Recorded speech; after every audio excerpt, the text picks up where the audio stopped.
मराठी माणसांनी म्हणजे फक्त एक अस्मिता आणि भावनांमध्ये आता अडकून जर का थांबलो आपण ना तर आपला बंगाल होऊन जाईल. पण त्याला आता एक्सप्रेस हायवे आपण म्हटलं नाही पाहिजे. तो आता एक्सप्रेस हायवे राहिलेला नाहीये, ती एक पायवाट झालेली आहे आता. म्हणजे मी जेव्हा मुंबईत आलो होतो त्यावेळेला मुंबईचं शांघाय करू असं असायचं. आता शांघाय कुठच्या कुठं गेलं ना, मुंबई तिथेच आहे अजूनही. ते महाराष्ट्राला इतकी बुद्धिवंतांची परंपरा आहे, त्या बुद्धिवंतांच्या परंपरेमध्ये तुम्हाला लायब्ररीमध्ये माणसं जाताना दिसत नाहीयेत. मराठी पाट्या लागल्या तर मराठी पाट्या लागल्या म्हणून आनंद ठीक आहे, पण त्या मराठी पाट्या टिकतील कधी? जर ते दुकानदार मराठी झाले तर ते टिकतील ना. सो आपल्याकडे तसे विचार करण्यासाठी ठिणगी पडण्यासारख्या कुठे गोष्टी झाल्या काय? पण ह्याच्यात सरकार दोषी नाहीये कोणतंच. म्हणजे ह्याच्या आधीचं पण नाहीये आणि आत्ताचं पण नाहीये. दोषी लोक आहेत. आता मुंबईला जागतिक शहरांबरोबरची कॉम्पिटिशन फक्त नाही, आता भारतातून पण कॉम्पिटिशन तयार व्हायला लागली आहे. सहसा मराठी माणूस हा थोडासा कुठेतरी अडकला किंवा फेल झाला की मग आपल्याला दुश्मनाची गरज नाही राहत, मग आपल्याला पुरतात. आता तसं पाहिलं ना तर आपल्याकडे फार धसमुसळेपणाने काम चालतं. Urbanisation is the future for entire world. नमस्कार, मी प्रशांत कदम. महाराष्ट्रामध्ये आता निवडणुकांचा मोसम संपलेला आहे. पुढचे 3 वर्ष महाराष्ट्रामध्ये आता निवडणुका होणार नाही आहेत आणि त्यामुळं राजकारण, आरोप प्रत्यारोप, टीका हे सगळं बाजूला ठेवून आता जरा महाराष्ट्राच्या कामाची आणि पैशा पाण्याची गोष्ट करायला हरकत नाही आहे. आणि जर पैशा पाण्याची गोष्ट करायची असेल तर साहजिकच त्याच्यासाठी योग्य नाव जे आहे ते अर्थातच प्रफुल्ल वानखेडे यांचं आहे. प्रफुल्ल वानखेडे हे केल्विन, त्याच्यानंतर लिक्वी गॅससह जवळपास 5 कंपन्यांचे संस्थापक आहेत आणि औष्णिक ऊर्जा क्षेत्रामध्ये मोठं काम करत आहेत. केवळ भारतातच नव्हे, 18 देशामध्ये त्यांची कार्यालयं आणि इतर सगळ्या गोष्टी आहेत.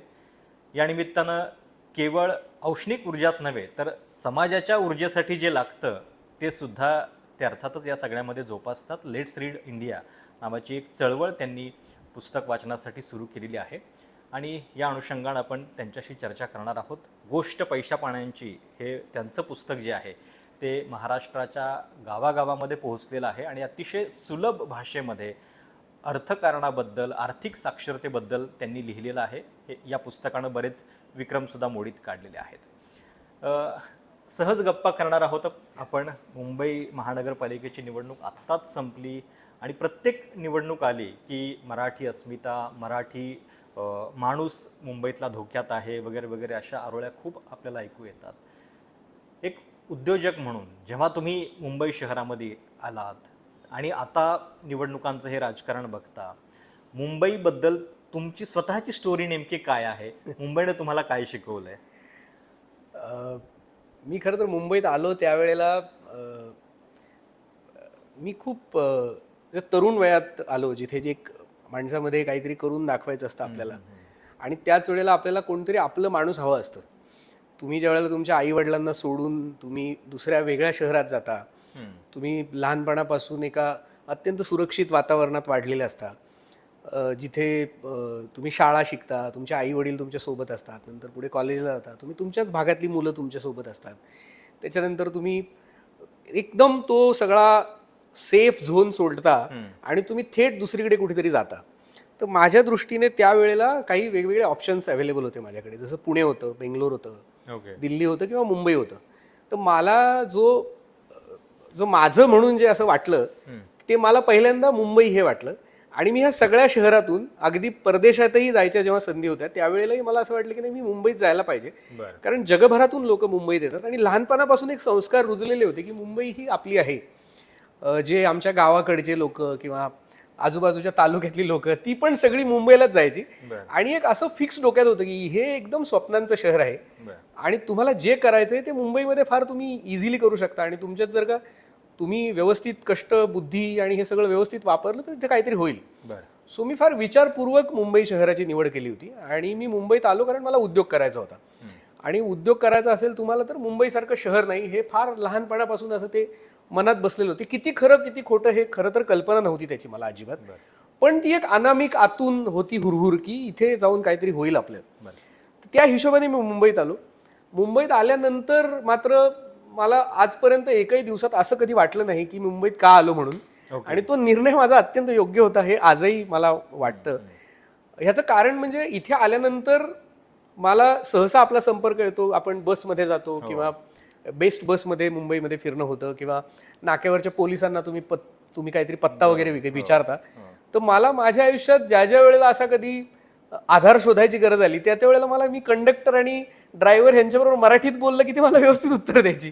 अगदी नाक्यावरचे जे कॉन्स्टेबल आणि पोलीस असतात ते माझं फार हक्काचं ठिकाण होतं की मला काहीही वाटलं तरी मी त्यांना जाऊन विचारायचो आणि मराठीत विचारलं की ते फार चांगलं उत्तर देते. त्यामुळे हे शहर आपलं आहे ही फार भावना आतमध्ये गेली होती. आणि आलो तेव्हा मला फ्रँकली स्पीकिंग तसं शिक्षण चांगलं होतं, नोकरी होती, पगार व्यवस्थित मिळत होता. इथे आलो तेव्हा माझ्याकडे खरं तर नोकरी नव्हती, पण मला अगदी इंटरव्ह्यू दिला आणि त्या पहिल्याच इंटरव्ह्यूमध्ये मला नोकरी मिळाली. त्यामुळे तसे काय फारसे असे स्ट्रगलचे वगैरे चान्स आले नाहीत की मला नोकरी नाही आहे मग मी काय करू वगैरे. तर ती मिळाली, मग मी घर घेतलं, मुंबईमध्ये राहायला लागलो आणि नोकरी करत करतच मग पुढे उद्योग जो मला करायचा होता तोही मी करायला सुरुवात केली. ह्या सगळ्या दरम्यान मी जे मगाशी तुम्हाला सांगितलं, मी एक ते सेक्युअर्ड लाईफ सोडून आलो होतो आईबाबांचं आणि मी ती एक वेगळा तो सर्कल किंवा ते एक ओव्हरऑल वर्तुळच तोडून बाहेर आलो होतो.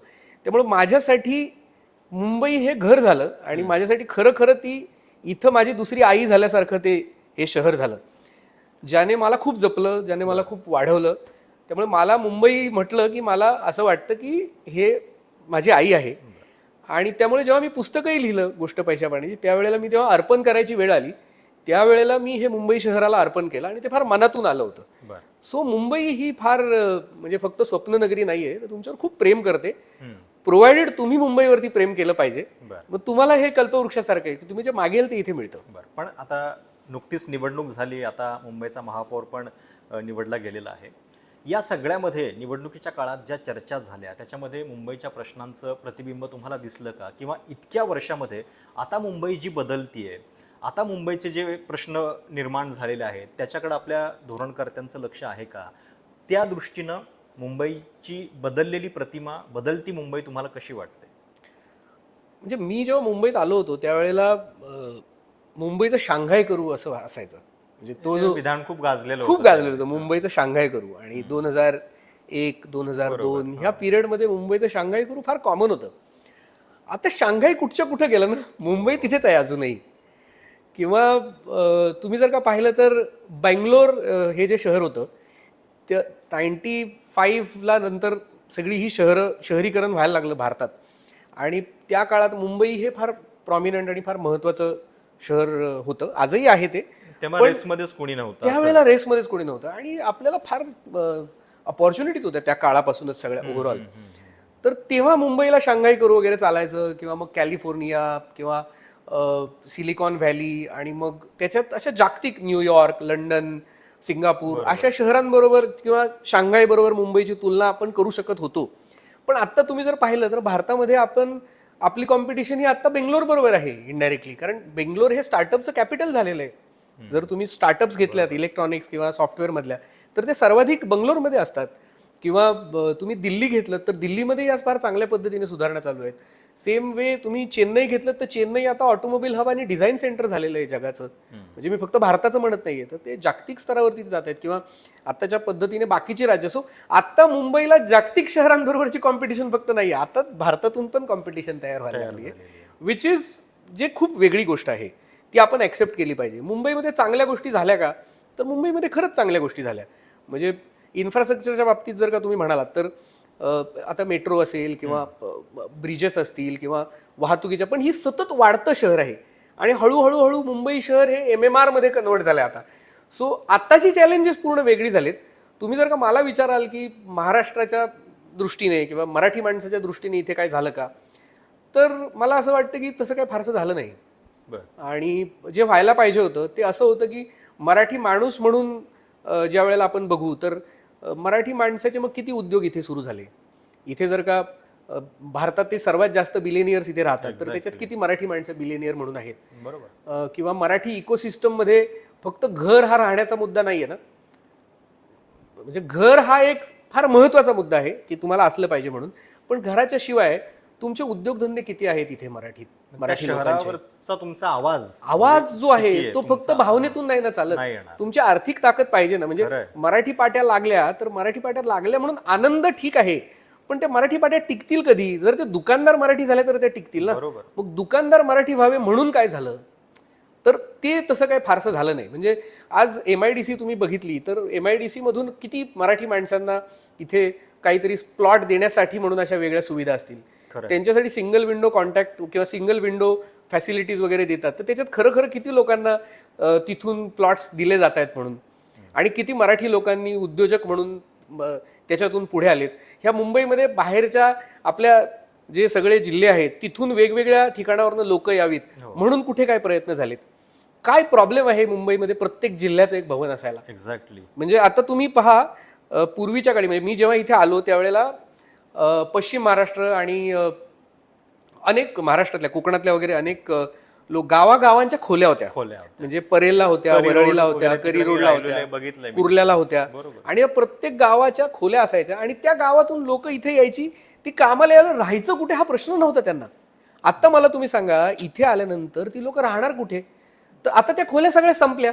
मग ही गावाकडची जी हुशार मुलं आहेत किंवा जी चांगले, ज्यांना खरंच काहीतरी करायचंय, त्यांना इथं मुंबईमध्ये येऊन काहीतरी करायला लागावं. पण त्यांची राहण्याची इथे काही अशी व्यवस्था आहे का? ह्याच्यासाठी म्हणून काहीतरी करायला पाहिजे होतं की बुद्धिवंत तरुण महाराष्ट्रभरातून इथं यावा आणि तो इथं रुजावा, त्यांनी काहीतरी उद्योगधंदा करावा. म्हणून त्याच्यासाठी म्हणून स्पेसिफिकली काही प्रयत्न झाले का? तर मला असं वाटतं की म्हणजे तसे प्रयत्न झाले नाहीत.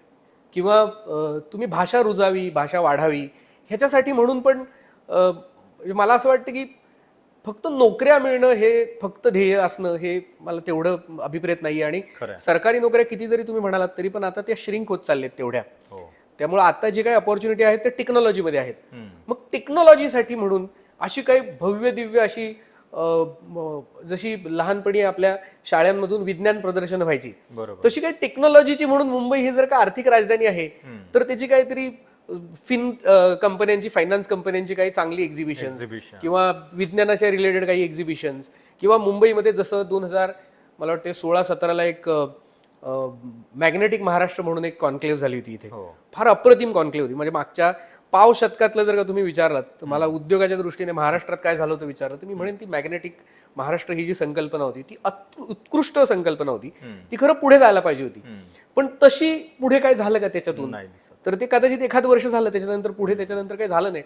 पण तशी मागची 25 वर्ष घेता आली असती की आपल्याला, किंवा अगदी आत्ताही घेऊ शकतो ना आपण, की अशा काहीतरी जागतिक स्तरावरच्या कंपन्या येतील, त्या इथे त्यांचे प्रोडक्ट दाखवतील, आपल्याकडची मुलं तिथे येतील, बघतील आणि त्याच्यातून काहीतरी प्रेरणा घेतील. शेवटी काय असतं की तुम्ही समजा हायस्कूलला असता किंवा तुम्ही इंजिनिअरिंग कॉलेजमध्ये असता आणि तुम्ही कुठला तरी एक चांगलं प्रोडक्ट बघता, तुम्ही चांगली टेक्नॉलॉजी बघता आणि तुम्हाला डोक्यात प्रश्न येतो की अरे हे असं करू शकतो आपण. आणि तो मुलगा मग क्रिएटिव्ह थिंकिंग त्याचं जागृत होतं आणि तिथून खरं तर ती ठिणगी पडते. सो आपल्याकडे तसे विचार करण्यासाठी ठिणगी पडण्यासारख्या कुठे गोष्टी झाल्या काय? आणि ज्या झाल्या त्या मला वाटतं फार अशा वरवरच्या आहेत आणि तसं करून फायदा नाही. आपण मुळामध्ये त्याच्यासाठी काय करतोय, किंवा उद्योजक घडवण्यासाठी काय IIM ची काही चांगली कॉलेजेस यायला पाहिजे होती आतापर्यंत. आता 1-2 होत आहेत ते ठीक आहे, पण मॅनेजमेंटची जी पूर्वीपासून कॉलेजेस होती तीच कॉलेजेस आहेत, तेच एक COEP, तेच एक IIT, आणि त्याच्या पलीकडे जात नाही. त्यामुळे तशी शिक्षण संस्था याच्या पद्धतीने जागतिक स्तरावरच्या यायला पाहिजे होत्या, तशा झाल्या नाहीत. मला तुम्ही विचाराल तर अजूनही वेळ गेलेली नाहीये. आपण आत्ता तरी किमान अशा गोष्टी केल्या तर आता जो काही मराठी माणसाचा एक तो टक्का म्हणा किंवा ओव्हरऑल जी आता आर्थिक परिस्थिती पण असेल जी फारच विचित्र परिस्थिती आलेली आहे, ते अजूनही सुधारू शकते. व्हॉट वी नीड इज की त्याच्यासाठी आपण काही कृती करणार आहोत का, ते जास्त महत्वाचं आहे. निवडणुकीच्या काळामध्ये याच्याबद्दल बरंच ऐकायला मिळतं की मराठी टक्का आता कमी होत चाललाय. ज्या MMR रिजनचा तुम्ही उल्लेख केला तिथं सुद्धा आता परप्रांतीयांची वस्ती कशी वाढतीये, किंवा हे जे केंद्र आहे सगळं सत्तेचं किंवा आर्थिक बाबींचं ते पण आता MMRच्या दिशेनं सरकते वगैरे, याच्याबद्दल चर्चा होते. पण मुद्दा तोच आहे की हे सगळं टिकवण्यासाठी मराठी माणूस इथं राहील याच्यासाठी आपल्या लोकांनी, आपल्या धोरणकर्त्यांनी आजवर काय केलं. म्हणजे आता तुम्ही भाषेबद्दल बोललात. मी काही दिवसांपूर्वी मुंबई मराठी ग्रंथसंग्रहालयाच्या इमारतीमध्ये पहिल्यांदा गेलो आणि त्या इमारतीची अवस्था बघून मला फार वाईट वाटलं. म्हणजे आपल्या मराठी भाषेशी निगडीत एखादी वास्तू जर ती इतक्या महत्त्वाच्या ठिकाणी आहे, दादरसारख्या ठिकाणी, तर तिथं गेल्यानंतर एक छान आपल्याला भाषेबद्दलचं प्रेम वाटेल, आपल्या संस्कृतीची किमान ओळख दिसेल, असं काहीतरी तिथं दिसलं पाहिजे. पण दुर्दैवानं त्याच्याकडे फार लक्ष कोणाचं गेलेलं दिसत नाहीये. तर हे जे आहे याच्याबद्दल मग दोषी कुणाला धरायचं? मला असं वाटतं की म्हणजे तुम्ही थोडंसं कदाचित हे लोकांना पण पटेल नाही पटेल मला माहिती नाही, पण ह्याच्यात सरकार दोषी नाही आहे कोणतंच. म्हणजे ह्याच्या आधीचं पण नाही आहे आणि आत्ताचं पण नाही आहे. दोषी लोक आहेत. बरोबर आहे. मराठी समाजाचं आत्मभान कुठे आहे? म्हणजे किती लोक, जसं तुम्ही आता म्हणाला की तुम्ही त्या लायब्ररीमध्ये गेलात, किती लोक तुम्हाला तरुण मुलं तिथे जाताना दिसतात लायब्ररीमध्ये? कुणी नाही, हार्डली कुणी नाही. तुम्ही जर का एशियाटिक लायब्ररीमध्ये गेलात तर तिथे फक्त आता रील्स बनवायला आणि फोटो काढायला लोक पायऱ्यांवरती येतात. पायऱ्यांचा उपयोग तेवढ्यासाठी. पण तिथे वाचायला इतके चांगलं साहित्य आहे, इतकं जुनं साहित्य आहे, पण तिथे वाचायला माणसं जातच नाहीयेत. मराठी संग्रहालयामध्ये कुणी वाचायलाच जात नाहीये. लायब्ररीजमध्ये अक्षरशः लोकांना बोलून बोलून आणायला लागते की तुम्ही या आणि वाचा. जोपर्यंत लोक, हा समाज वाचता होत नाही, जोपर्यंत लोकांना त्यांचं नक्की अस्तित्वच मूळ काय आहे ते कळत नाही. प्रॉब्लेम असा आहे की रूट्स, जो गाभा आहे आपला, तोच आपण विसरलोय ना. मराठी माणूस हा ज्ञान असेल, विज्ञान असेल, ह्या सगळ्या गोष्टींमध्ये वाचणारा माणूस होता. म्हणजे अगदी तुम्ही भारताची स्वातंत्र्य चळवळ जरी घेतली तरी पण मराठी माणसांचा वाटा हा प्रचंड मोठा होता. त्याच्या आधी आपल्या छत्रपती शिवाजी महाराजांचा वारसा होता. म्हणजे तुम्ही प्रत्येक गोष्ट घ्या, उद्योग घ्या, तुम्ही नाना शंकरशेठ यांचा किती मोठा वारसा आहे, महात्मा फुलेंचा किती मोठा वारसा आहे महाराष्ट्राला. बुद्धिवंतांच्या बाबतीत, आर्थिक गणितांच्या बाबतीत सी डी देशमुख साहेब असतील, डॉक्टर बाबासाहेब आंबेडकर असतील, ज्यांच्यामुळे आरबीआयची स्थापना झाली. प्रत्येकच बाबतीत विचार दिलाय देशाला. लोकमान्य टिळक इतके मोठे गणितज्ञ होते ते. गोपाळकृष्ण गोखले, तुम्ही आगरकर, म्हणजे महाराष्ट्राला इतकी बुद्धिवंतांची परंपरा आहे. त्या बुद्धिवंतांच्या परंपरेमध्ये तुम्हाला लायब्ररीमध्ये माणसं जाताना दिसत नाहीयेत. खरं. तर ज्या वेळेला ही अशी परिस्थिती असेल तर मग आपली अवस्था अशी का नाही होणार? किती लोक आत्ताच्या नवीन तंत्रज्ञानाबद्दलची पुस्तकं त्या लायब्ररीजमध्ये जाऊन वाचतायत. आणि जी नवीन क्षेत्र आहेत त्या नवीन क्षेत्रामध्ये महाराष्ट्र नेमका आहे कुठे, हा पण प्रश्न पडण्यासारखी. आणि ह्याची सुरुवात होती की आपण नक्की काय वाचतो, आपण कोणासोबत राहतो, आपण कुठल्या पद्धतीची पुस्तकं वाचतोय. आणि जर तुम्ही पाहिलं तर म्हणजे आत्ता आमच्या इथे नवीन लायब्ररी नवी मुंबईमध्ये विष्णुदास भावे नाट्यगृह म्हणून आहे. तिथे विष्णुदास भावे नाट्यगृहाच्या बाजूला साधारणपणे 5,000 स्क्वेअर फीटच्या आजूबाजूला अत्यंत जागतिक दर्जाची लायब्ररी महानगरपालिकेने सुरू केली आहे, ज्याची फीज हार्डली 25 रुपये किंवा 50 रुपये असेल. मला असं वाटत होतं की तिथे ना झुंबड उडेल, म्हणजे लोकांना मेंबरशिप मिळणार नाही. आता तिथे येत आहेत, काही चांगली लोक येत आहेत, पण म्हणजे फार कमी हाताच्या बोटावर मोजणे आहेत की लोकांना ती लायब्ररी पण माहिती नाहीये. म्हणजे इन्फ्रास्ट्रक्चर आहे, 4-4, 5-5 मजल्याच्या लायब्ररीज आहेत आपल्याकडे. एशियाटिक सारख्या ठिकाणी त्यांना पगार द्यायला लोकांना पैसे नाहीयेत, कारण तिथे तशी मेंबर्स जात नाहीयेत, वाचत नाहीयेत कोणी. तर जोपर्यंत हे होत नाही आणि मराठी माणूस पुन्हा एकदा त्यांचं मुळाकडे, रूट्सकडे जात नाही की आपली नक्की ओळख काय आहे, ते जोपर्यंत त्याला कळत नाही ना, तोपर्यंत फार अवघड आहे. आणि आजच्या काळात जर का तुम्ही पाहिलं तर राजकारण वगैरे एका बाजूला ठीक आहे, ते त्यांचं सगळ्यांनी केलं पाहिजे, नाही केलं पाहिजे, ह्याच्यावर मतमतांतर असू शकतात. पण तुम्हाला जर का स्वतःला पुढे जायचंय तर तुम्हाला आपल्या क्षेत्राबद्दल माहिती पाहिजे, तुम्हाला तुमच्या क्षेत्राबद्दल माहिती पाहिजे, मला माझ्या क्षेत्राबद्दल माहिती पाहिजे. आणि ते फक्त रील बघून नाही ना जमत. त्याच्यासाठी तुम्हाला अवांतर वाचन पाहिजे, त्या क्षेत्राबद्दलचं एक्झॅक्टली कुठली लोक आहेत, काय नवीन घडतंय. सो लायब्ररीज खूप वाढल्या पाहिजेत या शहरामध्ये. तिथं लोक कशी जातील ह्याच्याबद्दल बोललं गेलं पाहिजे. आणि एकदा तशी इकोसिस्टम तयार झाली की मग ते आपोआप चांगलं वाढीला लागेल. तुम्ही कोणतंही जगातलं शहर घ्या, ज्या शहरातली लोक ही अत्यंत चांगली वाचक असतात, ते शहर हे जगात पुढे जातं. आणि हा इतिहास आहे, अर्बनायझेशनचा हा इतिहास आहे की 1850 पासून, जेव्हापासून हा प्रिंटिंगचा शोध लागला, तेव्हापासून ज्या ज्या ठिकाणी लोकांनी वाचलं, ज्या ज्या ठिकाणी लोकांनी विचार केला, त्याच ठिकाणी क्रांत्या झालेत. आता न वाचता लोकांना क्रांत्या हवेत, तर ते काही शक्य होणार नाही. त्यामुळे जर का आपल्याला खरंच महाराष्ट्राला पुढे घेऊन जायचंय, मुंबईला पुढे घेऊन जायचंय, तर काय वाढलं पाहिजे आपल्याकडे, काय कमी झालं पाहिजे, ह्याच्यावर खरं तर खूप चांगल्या चर्चा झाल्या पाहिजेत. पण मराठी माणसाचे जे स्वभाव दुर्गुण आहेत त्याच्याबद्दल तुम्ही बरंच म्हणजे पुस्तकांमधून पण लिहिलेलं आहे, अर्थसाक्षरतेबद्दल पण तुमची निरीक्षणं जी आहेत ती नोंदवलेली आहेत. तर असं काय नेमकं बिनसलंय आता महाराष्ट्राचं? म्हणजे राजकारण तर ठीक आहे, राजकारण अशा पातळीवरती गेलेलं आहे महाराष्ट्राचं की त्याच्यामध्ये आता म्हणजे बोलण्यासारखी अवस्था आता उरलेली नाही आहे, इतक्या वाईट लेवलला पोहोचलेलं आहे. पण या इतर सगळ्या क्षेत्रामध्ये महाराष्ट्र जो आधी प्रगतीच्या वाटेवरती होता, देशाला दिशा दाखवत होता, तो जर पुन्हा तसा करायचा असेल तर नेमकी कुठून सुरुवात केली पाहिजे, काय वाटतं तुम्हाला? मला असं वाटतं जसं मी तुम्हाला आत्ता सांगितलं शहरांच्या बाबतीत की आता आपली कॉम्पिटिशन ही पूर्वी असं होतं ना आपली जागतिक स्तरावरती कॉम्पिटिशन होती आणि आता भारतात ही जी शहरं आहेत पूर्वी तुम्ही जर का मेगा सिटीज घेतल्या तर त्या भारतामध्ये दिल्ली होती, बेंगलोर होतं, चेन्नई आहे, कलकत्ता आणि मुंबई अशी 5 शहरं मेगा सिटीजमध्ये यायची म्हणजे आहेत आजही. आणि त्याच्यामध्ये आता भारतातली पुणे, आपल्या महाराष्ट्रातलं पुणे, हैदराबाद, अहमदाबाद आणि अजून अशी 1-2 शहरं आता त्याच्यात वाढत आहेत. सो आत्ता ही आपल्याला जगाबरोबर तर कॉम्पिटिशन आहेच, पण आपल्याला खरी कॉम्पिटिशन ही भारतातल्या इतर शहरांबरोबर आणि इतर राज्यांबरोबर पण आहे. म्हणजे जर का आत्ता तुम्ही पाहिलं की दाओसमध्ये ज्या पद्धतीने चंद्रबाबू नायडूंनी काही करार केले किंवा तमिळनाडू असेल किंवा पूर्वी महाराष्ट्र हा खूप पुढे असायचा कारण इंडस्ट्रियलाइज स्टेट होतं. तो आपल्याला आपण एकमेव होतं पळणारे, त्यामुळे आपल्याला सहज मिळत होतं ते. आता आपल्या सोबत ही बाकीची राज्य पण आहेत कॉम्पिटिशनला. बरोबर. मग त्यांच्याबरोबर कॉम्पिटिशन करायचं तर काय केलं पाहिजे? तुम्ही जर का मला विचाराल तर मला असं वाटतं की उद्योगाचं डिसेंट्रलायझेशन करणं खूप गरजेचं आहे महाराष्ट्रात. उद्योगाचं डिसेंट्रलायझेशन म्हणजे काय? तर फॉर एक्झाम्पल आता युरोप आणि भारताचा करार झाला आहे. हां. तर त्याच्यामध्ये आता युरोपातले कोणते देश जास्त इंडस्ट्रियलाइज आहेत? तर मेनली तुमचा जर्मनी हा अख्ख्या जगामध्ये इंजिनिअरिंग गुड्ससाठी ओळखला जातो. इटली ओळखला जातो. फ्रान्स ओळखला जातो.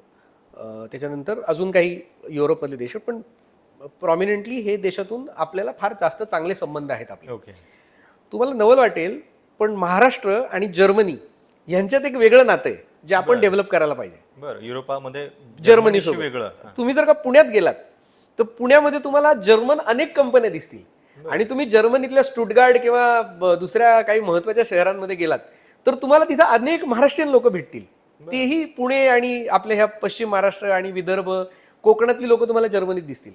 ह्याचं कारण काय तर जर्मनीमध्ये आणि पुण्यामध्ये पहिल्यापासून ऑटोमोबिल्समध्ये खूप चांगलं काम झालं. ओके. त्यामुळं मर्सिडीज बेन्झ असेल किंवा बाकीच्या अनेक जर्मन फोक्सवॅगन सारख्या कंपन्या असतील ह्या पुण्यामध्ये आल्या.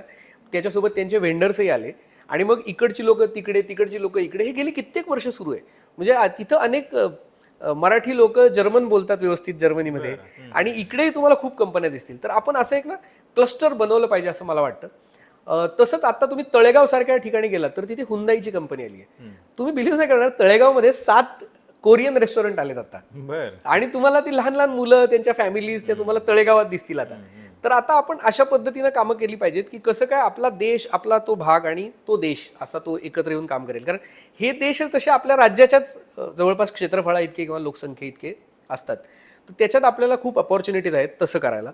दुसरं कोकणासारखा भाग असेल तर कोकणामध्ये आपण काजू प्रोसेसिंग असेल, नारळापासून आता नारळ फक्त प्रोसेसिंगमध्ये फक्त नारळ नारळ नारळ म्हणून नाही तर नारळाच्या दुधापासून पावडर बनवून ते एक्सपोर्ट करायचा खूप मोठा व्यवसाय चालू होतोय. किंवा आता बायोडिग्रेडेबल प्लेट्सचा खूप मोठा व्यवसाय चालू होतोय.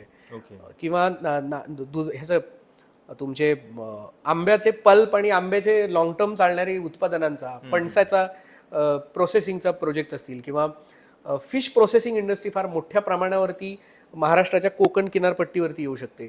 तर तशा प्रकारचे उद्योग कोकणात. तुम्ही जर का विदर्भ घेतलं तर तिथे दाल मिल्स, स्टील इंडस्ट्रीज ह्या खूप चांगल्या प्रमाणावरती येऊ शकतात. औरंगाबाद हा दिल्ली मुंबई इंडस्ट्रियल कॉरिडॉरच्या मधला अत्यंत सेंटरचा पॉईंट आहे आणि तिथे ड्रायपोर्ट बनवून तिथून दिघी बंदरातून आपण एक्सपोर्ट करणार आहोत. सो औरंगाबादहून खूप संभाजीनगर आपण खूप डेव्हलप करू शकतो. सो तिथे फोकस केला पाहिजे जेणेकरून मुंबई आणि पुणे आता हा जो लोड दिसतो आपल्याला तो जाऊन आपल्याला संभाजीनगर असेल, नागपूर असेल, इकडचं पुणे आणि त्याच्या बाजूचा परिसर असेल, इकडे कोकणातला हा जो आता तिसरी मुंबई डेव्हलप करायला चाललाय. सो तो एकदा डिसेंट्रलाइज केला की आपल्या लोकांना त्या त्या भागांमध्ये तसे तसे रोजगार मिळतील. तशा तशा प्रकारचे स्किल डेव्हलपमेंट सेंटर त्या त्या ठिकाणी व्हायला पाहिजेत आणि त्या त्या स्किल डेव्हलपमेंट सेंटरमधनं मग तिथं लागणारी लोक त्यांना मिळतील. प्लस गव्हर्नमेंटने मराठी मुलांसाठी, तरुण मुलांसाठी म्हणून फक्त स्टार्टअपच्या गाड्या फिरवण्यापेक्षा ऍक्च्युअल स्टार्टअप्समध्ये काय करता येईल ह्याच्यासाठी म्हणून त्यांना काही जागेचे चांगले प्रपोजल्स दिले पाहिजेत. MIDC मधून काही स्कीम्स दिल्या पाहिजेत. काही म्हणजे लोन वगैरे हे मी असं म्हणणार नाही की पैसे दिले पाहिजेत, पण तशी इकोसिस्टम डेव्हलप करण्यासाठी म्हणून काही चांगले मार्गदर्शक निवडले पाहिजेत. बरोबर. जे की फार मोठी कमतरता आहे आजच्या घडीला महाराष्ट्रामध्ये. तुम्ही जर का पाहिलं ना तर सगळेजण सांगतात की हा उद्योग करा, उद्योग करा, उद्योग करा. तो उद्योग करा म्हणजे कसं करा? त्यांना जे गायडन्स लागतो तो नाही मिळत ना. म्हणजे साधा कॅश फ्लो, आता समजा माझं इंजिनिअरिंग झालंय, तर इंजिनिअरिंग झाले म्हणजे मी काय उद्योजक होण्याच्या लायकीचा नाही होत. बरोबर. मला कॅश फ्लो कळायला पाहिजे, मला ह्युमन रिलेशन्स कळाले पाहिजेत, मला लायझनिंग कळालं पाहिजे, मला बाकीच्या इन्फ्रास्ट्रक्चर नक्की कसं मॅनेज होतं ते कळालं पाहिजे. आणि हे सगळं असताना मला प्रेशर कसं मॅनेज करायचं हे सगळ्याचं, सगळ्यात बेसिक. हे गोष्ट कळायला पाहिजे. तर आपल्याकडे ते होत नाही. आणि आपल्याकडे कसं होतं की सहसा मराठी माणूस हा थोडासा कुठेतरी अडकला किंवा फेल झाला की मग आपल्याला दुश्मनाची गरज नाही राहत, मग आपल्याला पुरतात. बरोबर. सो तो एक आपण कुठेतरी ती खेकडा वृत्ती सोडली पाहिजे की आपण लोकांना एकमेकांना सपोर्ट करायला शिकलं पाहिजे की हा करतोय काहीतरी, समजा थोडासा फेल झालाय तर आपण त्याला आपल्या इकोसिस्टम मध्ये घेऊ, आपण त्याला सपोर्ट देऊ, तर आपण ते कुशन द्यायचं काम केलं पाहिजे. मला असं वाटतं ते आपल्याकडे जर का झालं, आणि ते फक्त सरकार पातळीकडनं व्हायला पाहिजे का, तो व्हायला पाहिजे, पण तुम्ही आम्ही पण एकमेकांना जास्त सपोर्ट केला पाहिजे, एकमेकांवर विश्वास ठेवला पाहिजे. आणि जर का कुठे चुकलं तर लगेच थेट त्याला दोषी ठरवण्यापेक्षा थोडंसं त्याला आपण अजून चान्स दिला पाहिजे. सो फेल्युअर ऍक्सेप्ट करण्याची जी गोष्ट आहे ना, ती आपल्या समाजात वाढीला लागली की मग उद्योग पण वाढीला लागतील, पैसे पण येतील. पण थोडंसं फेल्युअर ऍक्सेप्ट करण्याचा जो एक आपला DNA आहे तो थोडासा बदलायची गरज आहे. आपण मराठी माणसं तसे थोडेसे पहिल्यापासून लढाया आणि आपला तो एक लढाऊ वृत्ती आहे, आपल्या फार जिव्हारी लागतं, फार जिव्हारी लागतं. सो मला असं वाटतं की आपण ते थोडंसं ते शिकलं की कशा पद्धतीने आपण फेल्युअरला हँडल करू शकतो, कशा पद्धतीने आपण लोकांना त्यांच्या प्रॉब्लेम्समध्ये थोडंसं मदत करू शकतो. तर तो खेकडा वृत्ती आपण सोडली तर बऱ्यापैकी आपण पुढे जाऊ. ओके. पण आता तुम्ही युरोपियन युनियनच्या डीलचा उल्लेख केला. आता थोडंसं फार चिंतेचं वातावरण एकूणच सगळ्या गोष्टींमुळं महाराष्ट्रात देशात आहे, कारण भारत अमेरिका व्यापार करारामध्ये सुद्धा टॅरिफ्स आणि या सगळ्या गोष्टींमुळं चर्चा आहेत. तर ही जी डील झालेली आहे त्याच्यामध्ये काही ऑपॉर्च्युनिटी दिसत आहेत का मराठी तरुणांना, मराठी उद्योजकांसाठी? काय नेमका वाटा ज्या आहेत त्या खुल्या होऊ शकतात त्याच्यात? प्रचंड ऑपॉर्च्युनिटी. म्हणजे ज्या ज्या वेळेला मला असं वाटतं की व्यापार ही एक अशी गोष्ट आहे ना की तुम्ही त्याला असं म्हणू नाही शकत की नाही नाही हे युरोप आणि भारतामधला व्यापार, आता त्यांनी जर का टॅक्स कमी केला किंवा जास्त केला तर आम्हाला काय नुकसान होईल वगैरे. मला असं वाटतं त्याच्यापेक्षा तुम्ही असा विचार आपण करायला पाहिजे सगळ्यांनीच की मला एक ॲक्सेस मिळतोय. म्हणजे आता से इंजिनिअरिंग गुड्स, युरोपमधनं जर का इंजिनिअरिंग गुड्स कुठलाही मशिनरीज आणि हे आणायचे तर साधारणपणे 7.5% ते 10% वगैरे ड्युटी लागते. ओके. तर मला सांगा ड्युटीज लागणार नाही आहे आपल्याकडे आता, तर आपण घेऊन येऊ शकतो. सेम वे आपण काही मटेरियल तिकडे पण देऊ शकतो. आता त्याच्यामध्ये मग अपॉर्च्युनिटीज कुठे आहेत, तर रोजगार निर्मिती ऑब्व्हियसली जर्मनीतल्या अनेक कंपन्या किंवा इटलीतल्या कंपन्या किंवा फ्रान्समधल्या कंपन्या किंवा इतर युरोपियन देशातल्या कंपन्या ह्या आपल्याकडे येऊ शकतात. म्हणजे त्याच्यातून काहीतरी रोजगार निर्मिती होऊ शकते. त्याच्याही पलीकडे मला असं वाटतं की आपल्याकडे ते तंत्रज्ञान येऊ शकतं. तंत्रज्ञानाने ही खूप मोठी गोष्ट आहे. म्हणजे आता मी नावं घेऊन नाही सांगणार, पण भारतातल्या अनेक ऑटोमोबाईल कंपन्या ह्या काय त्यांनी थेट गाड्या नाही बनवल्या, ते पहिल्यांदा कोणाबरोबर तरी इथे जेबी म्हणून आल्या, टायअप केल्या, तंत्रज्ञान समजून घेतात, त्याच्यावर ते काम करतात आणि त्याच्यानंतर मग त्यांची स्वतःची गाडी ते लॉन्च करतात. मग तुम्ही कुठलीही ऑटोमोबाईल कंपनी घ्या भारतातली, ते काय थेट जन्म झाला आणि गाड्या बनवायला लागल्या असं झालं नाही. त्यांनी कोणासोबत तरी टायअप केलं. तर मला असं वाटतं की त्या जी युरोप आणि इंडियामध्ये ज्या काही डील्स होतील त्याच्यामध्ये पहिला बेनिफिट जो ठरेल तो आपल्याला तंत्रज्ञानाला ॲक्सेस मिळेल थोडंसं अजून कमी किमतीत. तसं पाहायला गेलं तर 7.5% आणि 10%मुळे काय फारसा व्यवसायावरती मोठा परिणाम होणार आहे असं नाही. कदाचित ते 10% ड्युटी पुढच्या वर्षी लागू होईपर्यंत युरो 15%ने वाढलेला असेल. बरोबर. त्यामुळे त्याचा खरंच फायदा किती होईल बेनिफिट त्याचा तो, पण त्याला आपण फायनान्शियल नजरेने नाही बघितलं पाहिजे. त्याला आपण हे बघितलं पाहिजे की अपॉर्च्युनिटी मिळते की मला ऍक्सेस करायला मिळतो. एक दुसरी गोष्ट, आता युरोपियन युनियनमध्ये बरेचसे काही 4-5 प्रोडक्ट असे आहेत ज्याच्यावरती आपल्याला एक्सपोर्ट करायचं असेल तर एका ठराविक पद्धतीने बनवले पाहिजेत, असा एक त्यांनी रूल्स बनवलेत त्याचे. तर ज्या वेळेला ते आपण बनवू तसे तर आपली प्रोडक्टची क्वालिटी आपोआप आपण वरती घेऊन जाऊ, जे की आता भारतातल्या अनेक प्रोडक्टसाठी ते खूप गरजेचं आहे की आपल्याला how we can raise the quality of our product. आत्ता तसं पाहिलं ना तर आपल्याकडे फार धसमुसळेपणाने काम चालतं.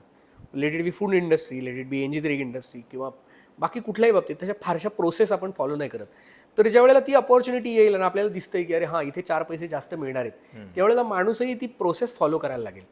सो मला असं वाटतं की तुम्हाला सावयी काही चांगल्या लागतात, सो आपलं प्रोडक्ट क्वालिटी वर जाऊ शकते. तिसरी गोष्ट म्हणजे तुमचं प्रवास वाढतो त्या 2 देशांमध्ये. तुम्ही वेगळ्या लोकांना भेटता आणि त्याच्यामुळे तुम्हाला त्यांचं कामाची पद्धत शिकायला मिळते. आणि मी जे मगाशी म्हटलं तुम्हाला, मी एक सेफ वर्तुळ सोडून गावावरनं मुंबईत आलो, बरोबर. सो जनरली मी ना हिंदीमध्ये त्यासाठी फार चांगला शब्द आहे की ते एक भेडचाल म्हणतात ना असे ते. ओके. हां हां. ती मेंढरं एकदा ओळीमध्ये सोडली, तुम्ही गोल सोडली ना तर ती दिवस रात्र गोल फिरत बसतात, ते तिथेच फिरतात. तुम्हाला ना ते तोडून ना एक सर्कल वेगळं थोडंसं करायला लागतं आणि तुम्हाला वेगळ्या दिशेनं जायला लागतं, मग तुम्ही वेगळ्या दिशेला जाता. तर त्या गोल सर्कलमध्ये न फसता मला असं वाटतं ही एक अपॉर्च्युनिटी बघितली पाहिजे आपण की मला तिथे जाऊन काहीतरी वेगळं करता येतंय का. ओके. अशा अपॉर्च्युनिटीज दुसऱ्या देशांसोबत नाही आहेत का भारताला, तर खूप आहेत. म्हणजे आता मला वाटतं थायलंड बरोबर आपली तशीच ट्रीटी आहे की आपण तिथे काय फारसा टॅक्स लागत नाही. आपण थायलंड सारखा देश एक्सप्लोर केला पाहिजे, आपण व्हिएतनाम सारखा देश एक्सप्लोर केला पाहिजे. आपण आता फिलिपाईन्स कडून आपल्याला खूप कॉम्पिटिशन होतीये, तर फिलिपाईन्स सारखा देश आपण म्हणजे ते कॉम्पिटिटर आहेत आपले, तर तिथे आपण कशा पद्धतीने आता व्यवसाय वाढवू शकतो त्याच्यावरती पण विचार केला पाहिजे आपण. म्हणजे तुम्ही जर का बघितलं तर भारताची खरी कॉम्पिटिशन ही चायना बरोबर नाहीये when it comes to manufacturing. म्हणजे आपल्यालाच उगीच वाटतं की आपली चायना बरोबर कॉम्पिटिशन आहे म्हणून. तुम्ही मला जर का विचाराल तर मला असं वाटतं की भारताची खरी कॉम्पिटिशन ही आता व्हिएतनाम सोबत आहे, थायलंड सोबत आहे, इंडोनेशिया सोबत आहे. ईस्टर्न एशियन सगळे. हां, साऊथ ईस्ट एशियन कंट्रीज हे खूप चांगलं काम करतायत when it comes to process industry आणि मॅन्युफॅक्चरिंग. आणि त्यांची जर का तुम्ही लोकसंख्या बघितली तरी पण Thailand, Indonesia must be around एक 27-28 कोटीची लोकसंख्या असेल त्यांची. व्हिएतनाम आणि फिलिपाईन्स पण 5-10 कोटी, 10-10 कोटीची लोकसंख्या असेल. थायलंडही 7-8 कोटीची लोकसंख्या असेल. म्हणजे हे 4 देश मिळूनही ते 50-60 कोटी लोकसंख्येचे देश आहेत. म्हणजे निम्म्यापेक्षा कमीच त्याच्यापेक्षा. हा, पण त्यांच्याकडे आत्ताच्या पद्धतीचं ते प्रोसेस इंडस्ट्री डेव्हलप करतायत, मॅन्युफॅक्चरिंग इंडस्ट्री डेव्हलप करतायत आणि ज्या रेटमध्ये हे सगळे लोक कामं करतायत. आता तुम्ही पहा, फिलिपिनोज हे खूप जबरदस्त कॉम्पिटिशन देतात सॉफ्टवेअरमध्ये भारतीयांना, तसे हे लोक प्रोसेस इंडस्ट्रीमध्ये आपली कॉम्पिटिशन घेत आहेत. सो अनेक ऑटोमोबाईल इंडस्ट्री, इलेक्ट्रॉनिक इंडस्ट्री ही त्या देशांमध्ये जाते. त्यामुळे आपल्याला महाराष्ट्र म्हणून आपण त्यांच्यासोबत कसं कॉम्पिटिशन करू शकतो ह्याच्यासाठी एक थिंक टँक बनवला पाहिजे आणि मग आपण त्या इंडस्ट्रीज इकडे कशा आणू शकतो त्याच्यावरती विचार झाले पाहिजेत. सो अपॉर्च्युनिटीज प्रचंड आहेत आत्ता, कारण हे जग खूप वेगाने वाढतंय वगैरे सगळं ठीक आहे, पण तंत्रज्ञान आपल्याला शिकायची गरज आहे, तर त्याच्यावरती आपला फोकस असला पाहिजे. म्हणून मला युरोपियन आणि ह्या डील्समध्ये जास्त अपॉर्च्युनिटी दिसतात, कारण मग तुम्ही थेट त्यांच्याबरोबर जाऊ शकता, काम करू शकता. आणि प्रोसेस इंडस्ट्री जर का वाढली, मॅन्युफॅक्चरिंग इंडस्ट्री इथे जर वाढली, तर असं म्हटलं जातं की एक मॅन्युफॅक्चरिंगचा जॉब जो असतो तो 3 ते 4 सर्व्हिस सेक्टरचे जॉब तयार करतो आपोआप. सो इथे जर का मॅन्युफॅक्चरिंग वाढलं महाराष्ट्रात तर ऑब्व्हियसली आपलं सर्व्हिस सेक्टरही वाढेल. आणि आत्ता जे फक्त सर्व्हिस सेक्टरकडेच नोकरी म्हणून बघितलं जातं, हे जे तुम्हाला दिसतात ते डिलिव्हरी बॉईज आणि सॉफ्टवेअरमधली काही लोक किंवा हॉटेल्स आणि ह्याचा व्यवसाय, सर्व्हिस सेक्टर हा काही फार एकमात्र उपाय नाहीये नोकऱ्या मिळवण्यासाठी. ते म्हणजे तुमचा कुठला तरी एक हात नाहीये, म्हणजे तो विकास, कुठला तरी एक हात किंवा एक पाय स्ट्रॉंग होऊन जमणार नाही. बरोबर. तुमची पूर्ण बॉडी जी आहे ती स्ट्रॉंग झाली पाहिजे. त्याच्यासाठी तुम्हाला मॅन्युफॅक्चरिंग असलं पाहिजे, सर्व्हिस असलं पाहिजे, ॲग्रिकल्चर. पण हाच प्रॉब्लेम झालेला आहे, म्हणजे सर्व्हिस सेक्टर आता जास्त वाढत चाललंय आणि आपण मॅन्युफॅक्चरिंग संपलं ना. मुंबईमध्ये कुठे मॅन्युफॅक्चरिंग आहे? पूर्वी इथे टेक्सटाईल इंडस्ट्री होती किंवा आजूबाजूला फार्मास्युटिकल इंडस्ट्री होती. तुम्ही मुलुंडला वगैरे गेलात तर, किंवा ठाण्याला, गोरेगावला चांगल्या फार्मास्युटिकल इंडस्ट्रीज होत्या, फूड इंडस्ट्रीज खूप चांगल्या होत्या. नवी मुंबईमध्ये केमिकल बेल्ट होता, हा तळोजापर्यंत केमिकल बेल्ट होता. हा ठाणे बेलापूर जो इंडस्ट्रियल इस्टेट आहे ती पण खूप मोठी होती. आता हे सगळं जवळपास सर्व्हिस सेक्टर किंवा कॉर्पोरेट ऑफिसेसमध्ये कन्वर्ट होत आहे. त्याच्यामुळे आपल्याला मॅन्युफॅक्चरिंगमध्ये खूप फोकस करायची गरज आहे. सो तो जर का वाढला तर एक मॅन्युफॅक्चरिंगचा जॉब तुम्हाला बाकीचे 4 सर्व्हिस सेक्टरचे जॉब क्रिएट करतो. बरोबर. साधं तुम्ही जर का हे घेतलं, तुम्ही मायनिंग इंडस्ट्री आणि हे, तर त्याच्यामध्ये इतक्या मोठ्या प्रमाणावरती आता ओरिसा असेल किंवा रायपूर असेल किंवा कर्नाटकमधला काही भाग असेल, इथे इतक्या मोठ्या प्रमाणावरती मायनिंग आणि हे सुरू आहे की ज्याच्यामुळे तिथे इनडायरेक्ट इंडस्ट्री पण प्रचंड वाढली. आता ॲल्युमिनियमचं जर का तुम्ही घेतलं तर ॲल्युमिनियम इंडस्ट्री पण भारतामध्ये प्रचंड मोठ्या प्रमाणावर वाढतीये. सो त्याच्या रिलेटेड म्हणून आपल्याकडे ज्या गोष्टी व्हायला पाहिजेत त्या होताना वाढल्या पाहिजेत, अजून फार मोठ्या प्रमाणावर वाढल्या पाहिजेत, त्याच्यावरती फोकस पाहिजे. ओके.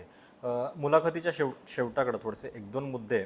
एकतर आता अर्बनायझेशन इतक्या मोठ्या प्रमाणामध्ये होत चाललेलं आहे, शहरीकरणाचा वेग ज्या म्हणजे झपाट्यानं वाढतो आहे, त्या वेगाची कल्पना आपल्या राज्यकर्त्यांना, धोरणकर्त्यांना आहे का? शहरी म्हणून काही प्रश्न असतात, ते त्याच पद्धतीने बघितले पाहिजेत. हे आपल्याला अवतीभोवती तुम्हाला कुठं दिसतंय का, जाणवतंय का? मुंबईसारख्या शहरामध्ये राहताना किंवा तुम्ही मुंबई पुणे प्रवास करत असाल तर एक्सप्रेस हायवेची स्थिती बघितल्यानंतर तुम्हाला वाटतं का कधी? एक्सप्रेस हायवे हा फार माझ्या जिव्हाळ्याचा विषय आहे. कारण मी 2001 ते 2026 मी नेहमी म्हणतो की एक्सप्रेस हायवेचं माझ्या आयुष्यात प्रचंड मोठं योगदान आहे. त्यामुळे मला कृतज्ञता आहे त्या रस्त्याबद्दल. पण त्याला आता एक्सप्रेस हायवे आपण म्हटलं नाही पाहिजे. तो आता एक्सप्रेस हायवे राहिलेला नाहीये. ती एक पायवाट झालेली आहे आता. म्हणजे तुम्ही असं जर का तुम्ही तिथं 10-10, 12-12 तास लागत असतील, 5-6 तास लागत असतील, तर त्याला एक्सप्रेस हायवे म्हणण्यातच मुळात काही अर्थ नाहीये. त्यामुळे पहिली गोष्ट तो एक्सप्रेस हायवे नाहीये, तो आता साधा एक रस्ता झालेला आहे, जसा नॉर्मल 2 उपनगरांना जोडतो तसा. आणि भविष्यातल्या गरजा पाहता तर त्याचा उपयोग एक्सप्रेस हायवे हा आता एक्सप्रेस हायवे नाहीच आहे. याच्यावर मी मी फार आजच नाही, मी हे गेले कित्येक वर्ष झालं बोलतोय की याला तुम्ही एक्सप्रेस हायवे म्हणू नका. तो नॉर्मल रस्ता आहे, जसा आपला वेस्टर्न एक्सप्रेस हायवे आहे. एअरपोर्टवरून आपण मुंबईत जातो आणि तो जसा फुल ट्रॅफिक असतं तसाच तो एक रस्ता झालेला आहे मुंबई पुणे. सो त्याच्या बाबतीत तर फार वेगळी मत आहेत, ती आपण नंतर कधीतरी बोलूया. शहरीकरण ही जी गोष्ट आहे, तर ज्या लोकांना शहरीकरण कळत नाही आणि ज्या लोकांना अर्बनायझेशन ही गोष्ट कळत नाही, ती लोक ही इतिहास जमावणार येणाऱ्या काळात. Urbanisation is the future for entire world. हे जग सुधारतं, हे जग मोठं होतं, हे जग उत्क्रांत होतं म्हणजे काय होतं, तर तिथे शहरीकरण होतं. तुम्ही जर का महाराष्ट्राचा इतिहास घेतलात किंवा अख्खी जगाचा इतिहास जरी घेतलात, तर साधारणपणे 17व्या शतकाच्या शेवटापर्यंत फक्त अर्बनायझेशनचं प्रमाण 5% होतं. म्हणजे 5% लोक शहरात राहायचे फक्त, आणि बाकीचे लोक ग्रामीण भागांमध्ये राहायचे. त्याच्यानंतर ते प्रमाण 18व्या शतकात, 19व्या शतकात, 20व्या शतकात वाढत वाढत वाढत गेलं. महाराष्ट्रासारख्या ठिकाणी आता जवळपास 50% लोक शहरात राहतात आणि 50% लोक ग्रामीण भागात राहतात. 50% लोक, ही केवढी मोठी गोष्ट आहे. आता शहरीकरणाच्या समस्या, लोक शहरात का येतात? पहिली गोष्ट म्हणजे शहरांमध्ये त्यांना चांगल्या आरोग्य सुविधा मिळाव्यात म्हणून, त्यांना चांगलं शिक्षण मिळावं म्हणून, त्यांच्या रोजगाराचे आणि पोटापाण्याचे प्रश्न मिटावेत म्हणून, आणि त्यांना क्वालिटी लाईफ मिळावं म्हणून. ग्रामीण भागांमध्ये तुम्ही जर का बघितलं तर ह्या सुविधांचा तसा अभाव बऱ्यापैकी होता आणि आहे. त्याच्यामुळेच लोक शहरांकडे येतात. आणि दुसरं मूळ कारण जे होतं शहरांकडे यायचं, ते म्हणजे इथे तशी इकोसिस्टम बनते. मग तुम्हाला रोजचे जे अन्न, वस्त्र, निवारा हे मूळ मुद्दे नसतात, क्वालिटी ऑफ लाईफ हा तुमचा महत्त्वाचा मुद्दा असतो. सो शहरीकरण जर का तुम्ही घेतलं तर तसं आपल्याकडे फार कमी शहरं आहेत ह्या भारतात की जिथे शहरीकरणावरती खरंच काम होतंय. म्हणजे ज्या शहरांमध्ये तुम्हाला चांगलं पाणी प्यायला मिळू नाही शकत, किंवा ज्या शहरांमध्ये तुम्हाला दूधच मुळात भेसळयुक्त मिळतंय लहान मुलांना, ज्या शहरांमध्ये तुम्हाला शुद्ध हवा घेण्यासाठी म्हणून तुम्हाला एअर फिल्टर घ्यावे लागतात, ज्याच्यावरती तुम्हाला 18% GST भरावा लागतो. लोकांना हा इश्यू वाटत नाही, वायू प्रदूषण हेच किती धोकादायक आहे. मी मागे एकदा लिहिलं होतं लेखामध्ये की जर का या देशातल्या लोकांना हवाच विकत घ्यावी लागते ते एअर प्युरिफायर लावून, कारण तुम्ही त्याला इलेक्ट्रिसिटी देताय आणि लोकांना हे माहितीच नाही की शुद्ध हवा मिळाली पाहिजे म्हणून. म्हणजे मी ज्या वेळेला काही वर्षांपूर्वी, म्हणजे 7-8 वर्षांपूर्वी जेव्हा एअर प्युरिफायर लावला होता, त्यावेळेला लोक मला हसायची की तू काय एअर प्युरिफायर, म्हणजे लोकांना असं वाटायचं वेडा झालाय हा, असं थोडी असतं कुठं, कसा बाहेर जाऊन तुला हे होणार. लोक म्हणायची की ह्याची म्हणजे उलट माझीच शक्ती कमी होतीये, बाहेर जाऊन जगणार कसा, म्हणजे त्यांना माहिती होतं की ह्याचं तुम्हाला म्हणजे ते असतं ना, अरे पचवता आलं पाहिजे, म्हणजे ती घाण हवा पचवायची ताकद आपल्या डेव्हलप झाली पाहिजे. इतक्या विचित्र विचाराला आलोय. सो शहरीकरणामध्ये स्वच्छ हवा, चांगलं पाणी, चांगलं शिक्षण, चांगलं आरोग्य फक्त पैसा कमवण्यासाठी शहरांमध्ये नसतं यायचं. शहरांमध्ये तुम्ही क्वालिटी ऑफ लाईफ तुमचं कसं चांगलं मिळेल तो ह्याच्यासाठी यायचं. फक्त स्टँडर्ड ऑफ लिव्हिंग वाढवून इथे फायदा नाहीये की माझे बघा मग किती कोटीचं घर आहे. तर आपल्याला शहरांच्या समस्या ह्या आपल्याला स्वतःला पहिल्यांदा कळायला पाहिजेत. तर म्हणजे शहरीकरण म्हणतो, त्याच्यातला जो बेसिक मुद्दा असतो तो आपण माणुसकीच्या किती जवळ जातो, माणसं किती त्या शहरांमध्ये आनंदाने राहतात, हा असायला पाहिजे. आता एक तुम्हाला साधं गोष्ट सांगतो, मला स्वतःला शहरीकरण का महत्वाचं वाटतं. तुम्ही जर का विदर्भ, मराठवाडा किंवा मध्य प्रदेश आणि बिहारचा काही भाग घेतलात तर तिथल्या ग्रामीण भागांमध्ये आनंदाची जी काही डेफिनेशन असते हॅपीनेस इंडेक्स, त्या हॅपीनेस इंडेक्स मोजण्यासाठी फार महत्त्वाचं कॅरेक्टर वापरलं जातं. त्याला म्हणतात इन्फंट मॉर्टॅलिटी रेट, म्हणजे लहान मुलांचं मृत्यूचं प्रमाण एका वर्षामध्ये किती आहे. तर या भागांमधला रेट हा जवळपास थर्ड वर्ल्ड बरोबर कम्पेअर होतो, म्हणजे आफ्रिकेतल्या काही देशांबरोबर. म्हणजे इतकी भयंकर परिस्थिती आहे ग्रामीण भागामध्ये, इतक्या वाईट पद्धतीने. म्हणजे ती मुलं पहिल्या एका वर्षामध्ये दगावत आहेत. लोकांनी का शहरात नको यायला? कारण शहरांमध्ये हे प्रमाण खूप चांगलं आहे. शहरांमध्ये अशी मुलं दगावत नाहीत, किमान त्यांना तशा फॅसिलिटीज मिळत आहेत आत्ता. माझं मत आहे की शहरांमध्ये हे अर्बनायझेशन हे इथून सुरुवात झाली पाहिजे. दुसरी गोष्ट, शहरीकरणामध्ये काय झालं पाहिजे तर कुठलाही माणूस असो, तो इथला बिलियनियर, सर्वात श्रीमंत माणूस असो, किंवा ऑफिसमध्ये काम करणारा अत्यंत चतुर्थ श्रेणी कुठलाही चांगला माणूस असो, किंवा ड्रायव्हर असो, तो इंजिनियर असो, तो मॅनेजर असो, तो CEO असो, त्या सगळ्यांनी मिळून एकाच सार्वजनिक वाहतूक व्यवस्थेने प्रवास करायला पाहिजे. ते शहरीकरण आहे. खरं. आपल्याला टॅप ओपन केला ना की मला टॅप ओपन करून त्याचं पाणी पिता आलं पाहिजे, कुठलाही वॉटर प्युरिफायर न लावता. कुणीही कुठल्याही नळाला पाणी मी भरलं की मला पाणी पिता आलं पाहिजे. मला असं वाटतं ह्या बेसिक गोष्टी आहेत.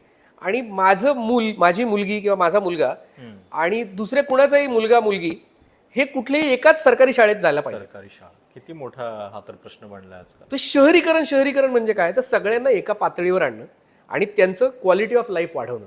ज्या वेळेला आपण शहरीकरणाच्या बाबतीत ह्या अशा गोष्टींवर विचार करू, त्यावेळेला आपण खरं तर त्या आनंदाच्या शहराकडे चाललोय असं दिसेल. अदरवाईज मग ती दरी आहेच की विषमतेची. सरकारकडनं आणि आपल्याला हवंय का, म्हणजे शाळा, आरोग्य आणि या सगळ्या गोष्टी ह्याच बेसिक जरी सुविधा नीट दिल्या. सो शहरीकरणाचे हे प्रश्न मला माहिती नाही किती लोक मांडतात. अनेक लोक फार चांगल्या पद्धतीने मांडतात. पण मला असं वाटतं की तुमच्या माझ्यासारख्या लोकांनी ह्याच्यावरती चर्चा केली पाहिजे की आपल्याला खरंच टॅप वॉटर पिता येईल का. तर मुंबई महानगरपालिकेच्या निवडणुकीच्या निमित्तानं मी काही आकडेवारी बघत होतो मुंबई शहराची, BMCच्या वेबसाईटवरची. तेव्हा मला एक गोष्ट ऐकून फार धक्का बसला की या शहरामध्ये झोपडपट्टीमध्ये राहणाऱ्या लोकांची संख्या जास्त आहे. ते प्रमाण हे ॲक्च्युअल म्हणजे घरामध्ये राहतात त्याच्यापेक्षा जास्त आहे. तुम्हाला माहिती आहे का प्रशांतजी,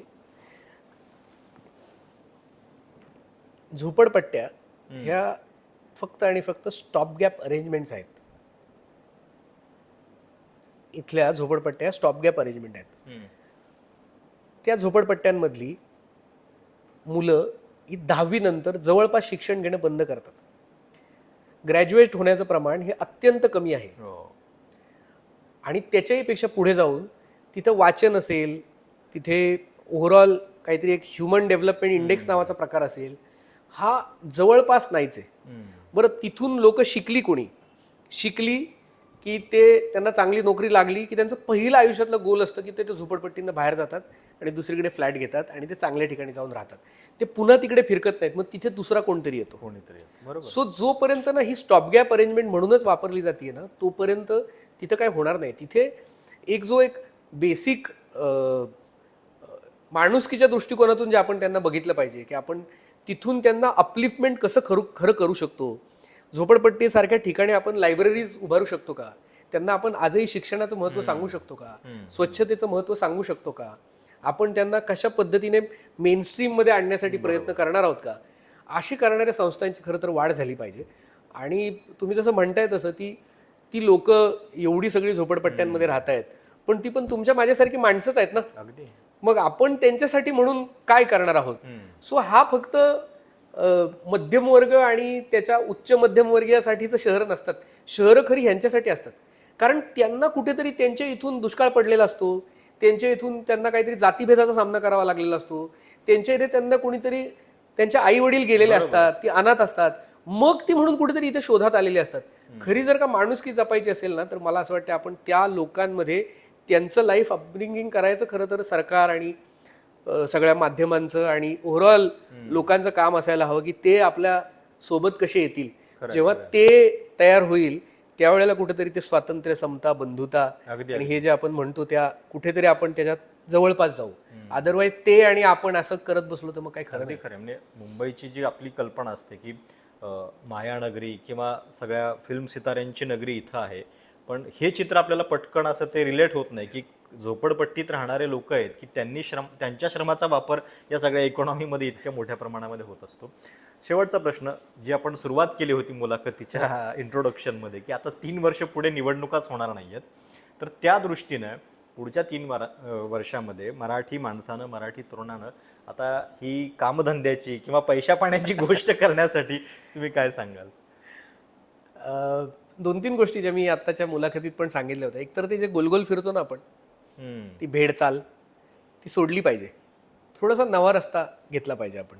आणि निवडणुकांची इतकी सवय लागली आहे ना लोकांना की निवडणुकांच्या शिवाय काही लोकांचं So, म्हणूनच मी तुम्हाला म्हणतो ते चक्र सोडलं पाहिजे आपण आता आणि तो वेगळा रस्ता घेतला पाहिजे. आणि दुसरं जे मी म्हटलं ते खेकड्याची जी वृत्ती असते आपल्यातली की ती सोडली पाहिजे आपण. आणि मग काय करायला पाहिजे, तर मला असं वाटतं की आपण पहिली जी गोष्ट केली पाहिजे, जी मला नेहमी वाटते, की आपण जिथे ग्रोथ होतीये, जिथे जी लोक म्हणजे मित्र असतील आपले किंवा आपल्या आजूबाजूचे लोक असतील, सहकारी असतील, कामातले नातेवाईक असतील, घरचे असतील, त्यांच्याबरोबर आपण ग्रोथबद्दलच्या गोष्टी डिस्कस केल्या पाहिजेत. काही चांगली पुस्तकं वाचली पाहिजेत, काही चांगल्या मुलाखती बघितल्या पाहिजेत, काही चांगले पॉडकास्ट ऐकले पाहिजेत. त्याच्यातून आपल्या क्रिएटिव्ह थिंकिंगला वाव दिला पाहिजे. मराठी माणसांनी म्हणजे फक्त एक अस्मिता आणि भावनांमध्ये आता अडकून जर का थांबलो आपण ना, तर आपला बंगाल होऊन जाईल एक दिवस. आणि जो आपण राज्य आता 1 नंबरचं म्हणतो ते आपल्याला फार कमी वेळ लागेल आता खाली जायला. जात धर्माच्या पलीकडे विचार केला पाहिजे आपण. आपण अनेक मंडळींकडनं भीषण प्रश्न आहे तो. आपण जागतिक स्तरावरती जायचं असेल तर आपल्याला कसं इन्क्लुझिव्ह राहिलं पाहिजे ह्याचा विचार केला पाहिजे. नवीन विज्ञानांमध्ये जे होतंय, विज्ञानामध्ये जसं आता AI बद्दल तर बोललं जातच आहे, पण रोबोटिक्स फार मोठ्या प्रमाणावर येत आहे. रोबोटिक्समध्ये आपण काय करू शकतो त्याच्यावरती तरुण मुलांना मार्गदर्शन मिळायला हवं. फार्मास्युटिकल सेक्टर फार मोठ्या प्रमाणावरती जगभर वाढतंय. फार्मामधल्या प्रचंड अपॉर्च्युनिटीज येत आहेत, त्यामुळे आपण फार्मा सेक्टरकडे फार चांगलं बघितलं पाहिजे. आता साधं नवी मुंबई एअरपोर्ट असेल, तुम्ही इमॅजिन करा एवढं मोठं एअरपोर्ट येतं इथे आणि फक्त नवी मुंबईमध्येच किमान 15 ते 20 5 स्टार हॉटेल्स येतील. म्हणजे इथं केवढ्या मोठ्या प्रमाणावर रोजगार निर्मिती होणार आहे. त्याच्यासोबत इथल्या लोकांना हॉटेल्स लागतील, रेस्टॉरंट्स लागतील, वाहतूक व्यवस्था लागेल. सो इथे खूप मोठ्या अपॉर्च्युनिटीज ओपन होतील. जसं आता आपण एक्सप्रेस हायवेचं बोललो, तर मला वाटते काही दिवसात कदाचित मुंबई पुणे हे एकदम एकच शहर होईल मिसिंग लिंक झाल्यानंतर. तर तिथे मोठ्या अपॉर्च्युनिटीज होतील. सो अपॉर्च्युनिटीज खूप आहेत. वाढवण बंदर तयार होते. सो मला असं वाटतं मराठी माणसांनी आता त्याच्यात आपण काय काय आपलं योगदान देऊ शकतो ते बघितलं पाहिजे. साहित्य असेल, कला असेल, सो त्याच्यामध्ये पण खूप साऱ्या गोष्टी नवीन नवीन घडत आहेत. तर आपण आत्ता नवीन तंत्रज्ञानाचा वापर करून कलेमध्ये, संगीतामध्ये आपण काय करू शकतो ह्याच्यावरती विचार केला पाहिजे. शिक्षण क्षेत्रामध्ये फार आमूलाग्र बदल होत आहेत आता जागतिक स्तरावरती. तर त्याच्यात आपण आपल्या मुलाबाळांना कसं काय बाहेर परदेशी शिक्षणाला पाठवू शकतो, कोणकोणत्या संधी आहेत त्याच्यामध्ये, त्याच्यावरती विचार केला गेला पाहिजे.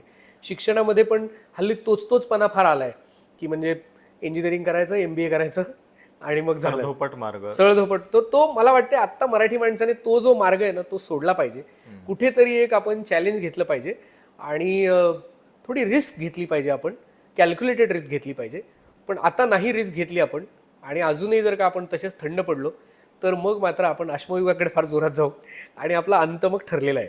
त्यामुळे आता एकच गोष्ट जी आपल्या हातात आहे ती वेगात बदल करणं ही एकमेव गोष्ट आपल्या हातात आहे आणि ती आपण करायला सुरुवात केली पाहिजे आता. म्हणजे थोडक्यात वेळीच सावध होण्याची गरज आहे आणि आपलं जे आत्मभान हरवलेलं आहे ते नेमकं कशामुळं हरवलेलं आहे याचा विचार करून वाटचाल करणं आवश्यक आहे.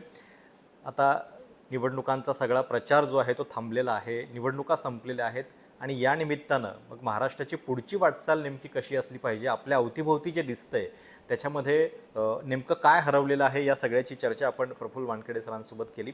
खूप खूप धन्यवाद तुम्ही या चर्चेबद्दल, चर्चेसाठी वेळ दिल्याबद्दल. तुम्हाला ही मुलाखत कशी वाटली, तुमच्या काही सूचना असतील, प्रतिक्रिया असतील, आवर्जून कळवा. चॅनलला सबस्क्राईब करायला विसरू नका. धन्यवाद. धन्यवाद.